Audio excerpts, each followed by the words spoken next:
Bloomberg Audio Studios. Podcasts, radio, news.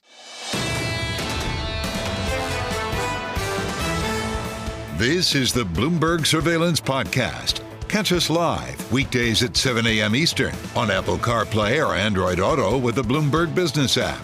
Listen on demand wherever you get your podcasts or watch us live on YouTube. Right now, as we have French Hill with us of Arkansas later, we have a Democrat, but he is a unique and different Democrat. How many Democrats really started out as a selectman on the finance committee of their given village and town? Right. His was in the advantage of Greenwich, Connecticut. Joining us now, the governor of the state of Connecticut, Ned Lamont, Democrat. And Ned, an honor to have you on with us today. I'm going to suggest you are a wing of the Democratic political experiment, more conservative. How do you drag your brethren towards the Lamont politics in the next 2 and 4 years? Hey, well, good morning, Tom. Look, it was a wipeout last night, and I hope it's a wake-up call for the Democrats. It was not a wipeout in Connecticut. Not only did our congressional team go back, but we actually picked up Democrats in the legislature, the House and the Senate. I'd like to think we're sort of meat and potatoes Democrats. We balanced the budget, we cut middle-class taxes, we're pretty tough on crime, and you can't get away from your roots. Ned Lamont, I saw last night over at CNN, David Axelrod, who some people would say invented Barack Obama. Mr. Axelrod was scathing about East Coast Democratic elites lecturing working class America and saying to them, lecturing them and almost saying to them, someday you can be like us. You fought that your entire life, coming from the advantages you had. How do we get to where Axelrod wants the Democrats to be, which is they don't lecture the working class of America? They voted for Trump yesterday. Take that final couple of days. Kamala should have been in a diner having a cup of coffee and apple pie with a couple of the guys instead of Oprah and Beyonce. But, you know, that said, look, I'm an Ivy League guy. I'm from Greenwich, so I'm hardly the person to say we are going to be the party of the working families. But you got to reach out to people. You got to talk to people. Every day I go to the factory line and make sure people have a sense that we're there for them. You know, Washington, under Biden, there weren't very many business people at all in that administration. Connecticut's led by a business guy. Ned, how do you think Democrats should work with the Trump administration over the next 4 years? Well, the next 2 years, he's going to have the House, the Senate, the White House, and the Supreme Court. My job, Paul, is to, I'm a governor. I've got to work with the president. I can't sit around on the sidelines just getting angry. We work with the White House every day. Everything from the infrastructure bill, see if that gets continued. Healthcare is going to be probably at risk right now. We look at what happens to Obamacare and the exchanges. These are all places I've got to work very closely with the White House. Governor, what are you telling your fellow Democrats this morning as they wake up and they think about the future? Put away the cyanide. It's a wake-up call. The president won. He won big. He won't be complaining about the outcome and complaining about electoral fraud. I'm pretty sure about that.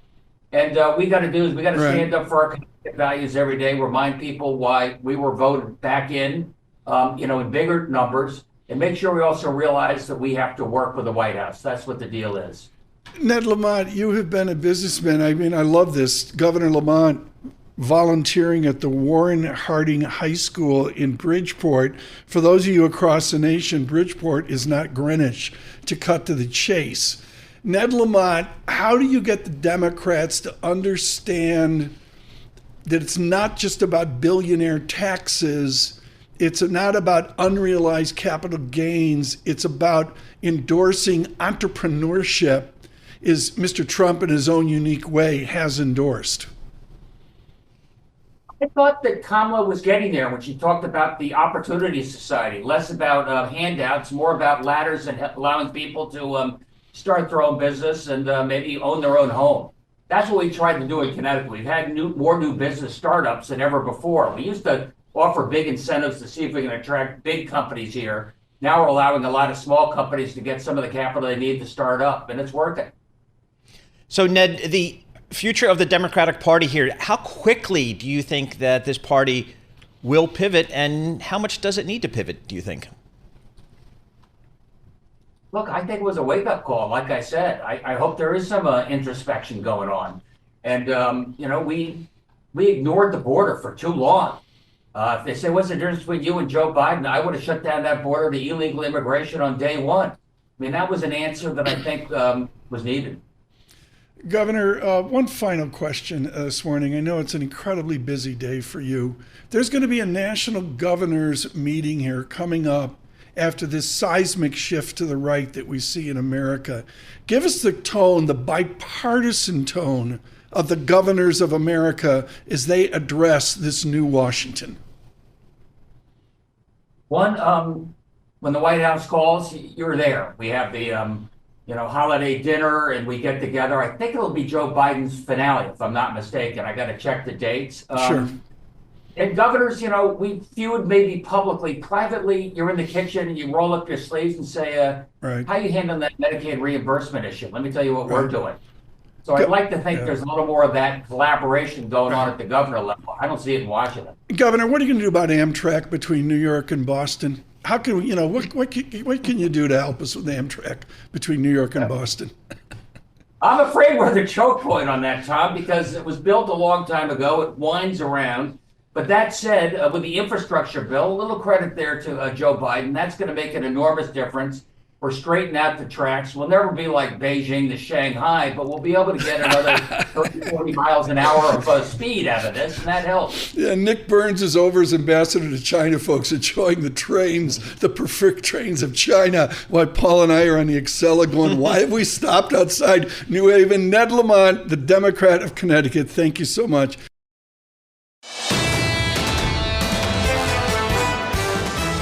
You're listening to the Bloomberg Surveillance Podcast. Catch us live weekday afternoons from 7 to 10 a.m. Eastern. Listen on Apple CarPlay and Android Auto with the Bloomberg Business app. Or watch us live on YouTube. With Robinhood now, Steph Guild joins us. She's their head of investment strategies. Well, I love the note you sent here. I got to go to the bottom of the note. Okay. The Doge moved off the election last night.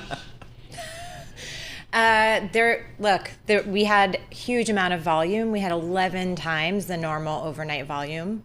We had election contracts, over 400 million election contracts. What's traded. an election contract? We launched them on October 28th, and you could make your decision whether you wanted to Trump or Harris. Right. And by, I think it was something like 9:30 or 10 o'clock last night, it was 85-15 Trump. Really? And it was well before it was decided. So our customers knew. She didn't answer my question. The Doge was traded last night? The Doge was traded last night. Crypto was traded last night. DJT was traded last night. Tesla was traded last night. All of it. So I guess, what's driving this volume thing? Was it just the excitement around the election and the potential for change? And people were putting in the Trump trade last night? Because we're seeing the Trump trade in the futures markets here. Yeah, it was business as usual. We were watching the markets, or at least our customers trading, and they were doing things like, buying Nvidia and then selling as it was rallying after the dip it took on October 31st. They buying into Palantir, it rallied on earnings. They were, those are the things they normally do. And then in the overnight, you saw all of the election stuff start to happen in the activity. And how did the platform perform in terms of trading 11 times usual volume? Very smoothly. We were all up late at night. So how many, just bring us back to Robinhood. How many customers do you have? What are they, what kind of volume do they trade? We have over 20 million customers. Wow. And we do a lot of volume. It depends on the day. That's why I said overnight, 11 times was, one of our records. Not the record, but one of the records. So I'd never even mentioned the stock on air just because it's so politically supercharged. Trump Media and Technology Group Corp, TMTG, the symbol's DJT. I guess it trades with the prospects for the president. Mm-hmm. Is it a moonshot this morning? Is it a meme stock? Is it like to the moon because of the outcome? Yeah, I mean, it's absolutely correlated with the election. We've seen the financials of the company. Historically speaking, they haven't been that strong, but Lisa, it is very much related. Wait. Lisa, your offspring was on this, right? He's day trading. Lisa's offspring voted for the first time. He's day trading DJT off his laptop, right? Oh yeah, all night. Paul, 34 to 43 right now. I know. It's amazing. Who is a typical customer of the Robinhood platform? I would say, so I've shared this before, but our average age is 34, and it's definitely more male than female. Okay. And, professionals, like working professionals, it's a pretty wide gamut. And we've definitely seen an uptick in those that are interested in coming to our platform with a lot of the activity recently. We made no news today. It's 9:22 Wall Street time. Are you going to pop your SPX call 5,800? Can you round it up to 6,000 on Bloomberg I mean, surveillance? I had a 20% probability of going to 6,000. I think my one concern is that, last time Trump came to be president, interest rates were around 2. They're over 4 now. Valuations were 18 times. They're 22 times now. I think the single biggest financial issue we're going to face in the next few months and the next year is going to be the deficit. We're at 1.8 trillion. And tariffs, we made 80 billion in tariffs last year. Like, that's not, I don't know how that fills the gap. So I think that, to me, makes me a little more cautious, which is why I'm kind of sticking to the 6,000 versus going a little higher right now. So what are the real risks to the market right here, do you see? Because we do have rates coming down. Looks like earnings are pretty solid, and the outlook's pretty solid for earnings. I think earnings actually this past season has been a little bit disappointing, in my opinion. Okay. Like, they started out with 7% expected earnings growth. We're coming in, around 4%. And margins have been the thing that have been in focus for several quarters in a row, and it didn't improve this time. And I think the longer you have not great margins, the longer companies have to really think about their costs. And I think inflation is certainly an issue, especially with the expectation of some of the policies that Trump has spoken to. I hope you can come back again, because I'm looking at the Doge, and the Doge is up 85% since, a Trumpian moonshot here. Where were you on this, Paul? You're supposed to whisper to me. I missed that one. October of this year. Tom, buy the pro-crypto Doge. day. It's going up 85%. I didn't even. Bloomberg has a quote on the Doge. Sure.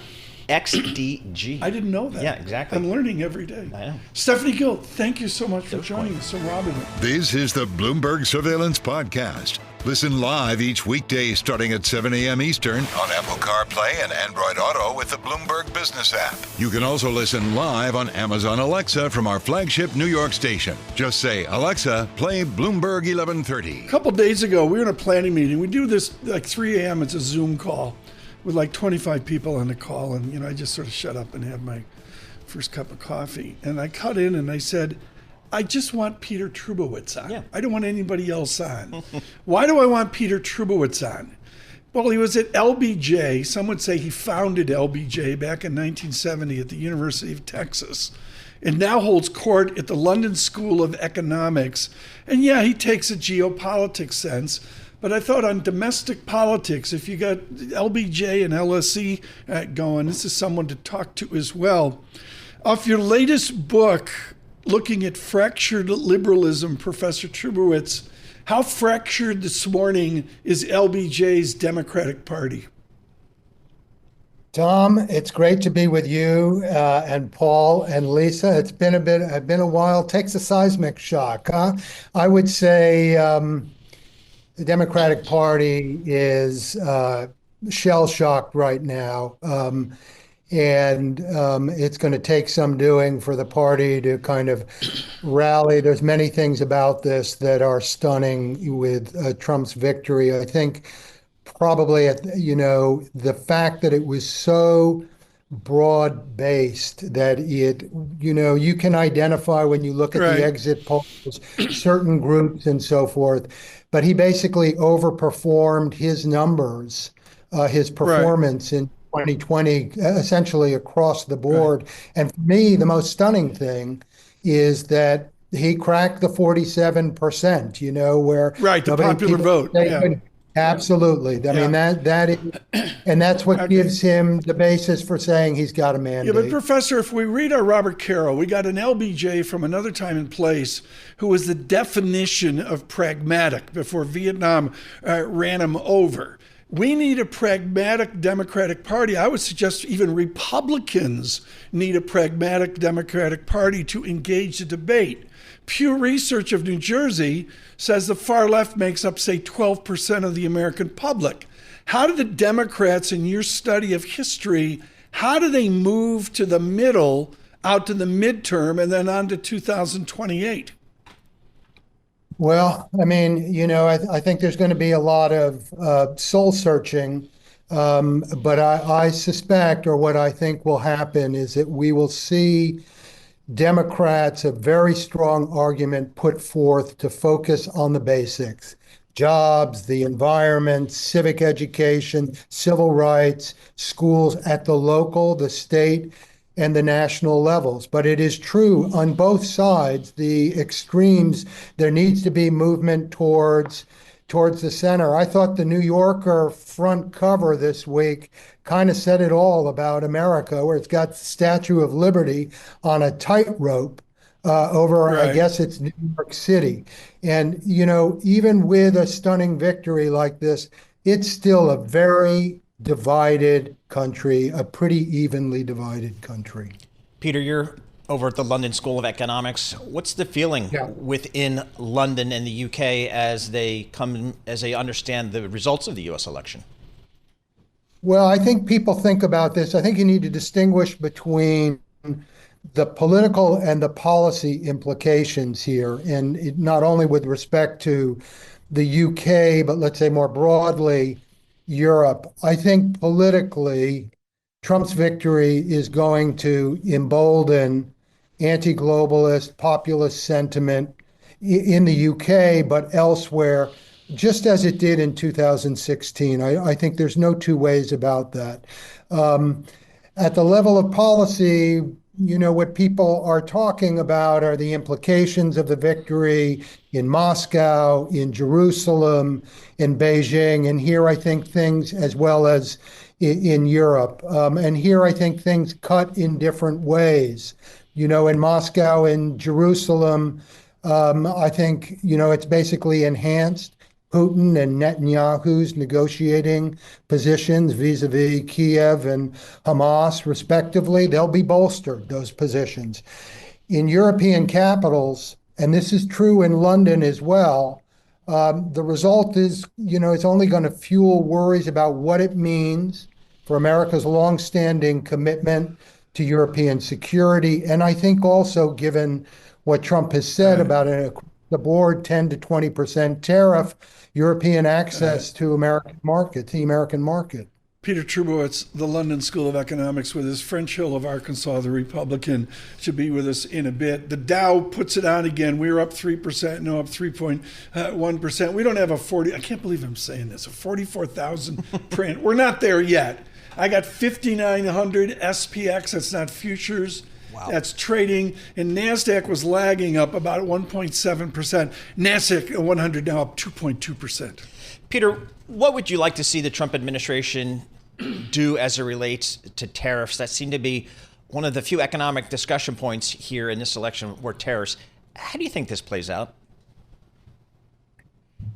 Well, I mean, I think it would be good on this side of the pond. I think there's a real strong desire, given the outcome here, to have consultations about this. But it's not obvious to me that that's what's going to happen. And if Trump does slap tariffs, there will almost certainly be retaliation here as well. And that's a downward spiral, and one doesn't know where that goes. I mean, I think the bigger question in some respects is what happens on the other side. And with respect to Beijing, where he's talking about imposing a minimum of a 60% tariff on Chinese goods. And, Beijing didn't take it lying down in 2018, and they won't take it lying down this time. It's hard to say. There needs to be discussion and conversation. Right. Professor, I want to fold this over into our next guest, the wonderful French Hill of Arkansas with the GOP. Arkansas, of course, calling early because I think there's like 3 Democrats in the state or something. Peter Trubowitz, I've talked to French Hill before about an old style of GOP, which is French Hill. Maybe it's former President Bush and his father, or maybe it's even Winthrop Rockefeller who changed the culture and fabric of Arkansas in a time of civil rights. You own the high ground on this at LBJ. Where are the Republicans after Trump? It's Trump's party. And I think that, the Liz Cheneys and others who are in the party, the so-called more moderate wing, these old style kind of, let's call them Reagan Republicans. You might be going back even a little further, but Reagan Republicans, they're in the minority inside the party. And the party has changed, and I would say its political base has changed. If you just look at, I think one of the most stunning things in the exit polls is the breakdown by education, where you just see the college-educated voters versus non-college educated voters. It is a very wide gap, with the latter going towards the Republican Party. Peter Trubowitz, honored to have you on with us today from the London School of Economics.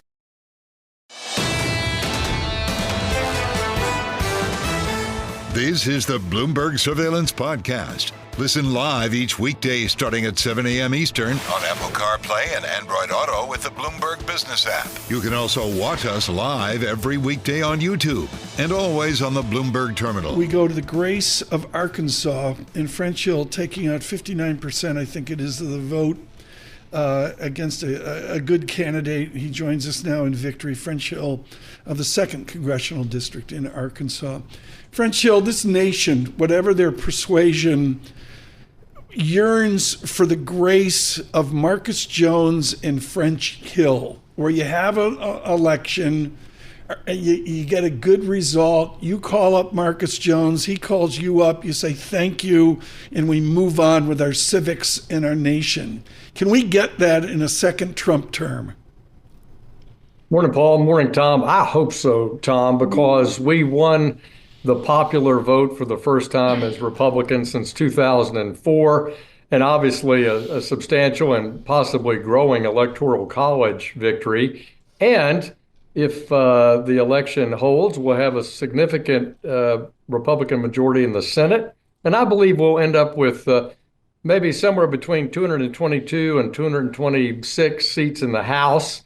We have 220 today, so not a big majority over the 218 needed to control the House. But I think that sends a message. Let's try to work together and let's produce results for the American people. Let's not squander that popular electoral college victory and Republican majorities in the House and Senate. Congressman, what do you think the party's to-do list should be at this point, given that the Republicans now control the White House, the Senate, and potentially the House? What would the to-do list, what should it look like? Well, there's so much undone, Paul. This isn't where I would start, but I think it's essential politically, and that's that we need to have legislated solutions that both parties can vote for that will secure the border and reform our immigration system. We keep walking up to the edge of doing it, but not doing it. So I think that could be important. And in that, maybe we could reform the green card system. We could have encouragement for people who want to move here and start a business. We could take care of the many, many people in this country legally awaiting a green card who've been here for years to work. Anyway, you get my point. I think that's an issue that's easily skipped over. The important issues for the Trump administration going into its first 100 days, besides confirming their leaders, are using budget reconciliation to try to continue to bring federal spending down from the pandemic avalanche of spending, and pick and choose among the tax cuts that are expiring in 2025 as to what to keep. And then finally, work together with recent Supreme Court cases that have limited federal agency discretion under the so-called Chevron deference to getting Congress working on a regulatory budget, a regulatory agenda. Part of the French Hill charm is you had to meet a payroll. You ran a bank in Arkansas, or two or three, I can't remember the details. French Hill, we've got a banking industry in America in a jump condition. JP Morgan is up 3 standard deviations, up $20 off of trend. Few others, the more brokerage type, banking type, Goldman Sachs, Morgan Stanley, Paul, doing just as well. But, I guess that's good for America. Are you going to see, French Hill, here? How can we get more growthiness with our debt in deficit off of a run rate at 2.8%? Do we really want a boom economy, French Hill? I think we want a sustainable fiscal situation, Tom, and we don't have that running a 6 or 7% deficit to GDP on an annual basis. That's just not sustainable, and we need to have some consensus, and it's going to take bipartisan leadership to do that. I hope President Trump will set that tone. Neither Vice President Harris nor former President Trump, when they were campaigning, talked much about the budget deficit. In fact, maybe the opposite. And I think that's important to set that standard. It doesn't have to try to go to immediately to balance, but can we put our current financing needs of the country on a more sustainable footing, and I think that's true in the regulatory budget as well. I think that will be positive for economic growth and for a healthy financial system. And French, I think a lot of people, the polls show that the American people want Congress to deal with the deficits and the national debt, but the political will just has never seemed to be there. What's needed to shift that narrative, do you think? Boy, it's such a good point. The House Budget Committee last year, Republicans controlled the House, but it voted 30-0. So it had all the Democrats and all the Republicans voting on the idea of a debt commission. I'm not sure that's the right approach because I think it's too broad. I would really propose that we tackle something like Social Security reform for the out years to assure seniors in the out years that there'll be a solid Social Security system, and do what Reagan and Tip O'Neill did. Tip O'Neill was the Democratic speaker in the early 80s. Reagan, in his first term, they appointed Alan Greenspan to chair a commission with an up or down vote in Congress, like the base closing commission of the late 80s. Here's some reforms. Here's a way to make Social Security sustainable. And if we tackle it like that, that puts us on a more sustainable financial footing, assures seniors in the futures about the value and capabilities of Social Security. And I would remind people, no one lost their election in 1984 when they voted for that. In fact, Reagan got a landslide. French Hill, last night, the fam was gathered around watching the broadcast. We were chowing down the Tyson Razorback nuggets. I mean, they were going down like nothing, Congressman. And one of the cherubs said, I told him that French Hill would be on the show, very excited about it. And they said, how did Bill Clinton get elected governor in Arkansas?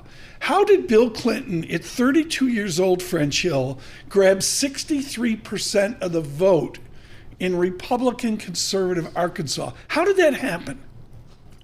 Well, back when he did that, it was democratically conservative Arkansas. It was a super majority of the legislature, county judges, elected officials were all Democrats in the 70s and early 80s, but they were centrist, what you might call blue dog Democrats. And Clinton put himself at the front of their parade of a forward-looking, pro-growth blue dog. Can the Democrats, your opponents, can they get back to a blue dog attitude? They could, but they haven't so far. I mean, I see this every year for the decade I've served in the House. They double down on what I call a center-left progressivism that you find maybe in Brooklyn, but you don't find in Conway, Arkansas, and they try to run on it, and it hadn't worked for them yet. I mean, I'm looking here at what's going on, and Paul, I think the Razorbacks sort of, they sort of have a bye here. Like, they're 11th in the SEC. It's tough. They need more government funding. I mean, French Hill, what are you going to do? Tom, The team to watch is Vanderbilt. The last time Vanderbilt beat Alabama was in '84. You got a Reagan landslide. Vanderbilt beat Alabama last year for the first time in 4 decades, and we get this popular vote and electoral college vote for Trump. It's too much. Take a note. Is anybody awake in the control room? Next time French Hill's on, we got to get Damian Sassower on to have a Vanderbilt moment. Oh, yeah. Congressman, thank you so much. Congratulations to your party for a stunning election victory, it seems, across America. This is the Bloomberg Surveillance Podcast, available on Apple, Spotify, and anywhere else you get your podcasts. Listen live each weekday 7 to 10 a.m. Eastern on Bloomberg.com, the iHeartRadio app, TuneIn, and the Bloomberg Business app. You can also watch us live every weekday on YouTube and always on the Bloomberg Terminal.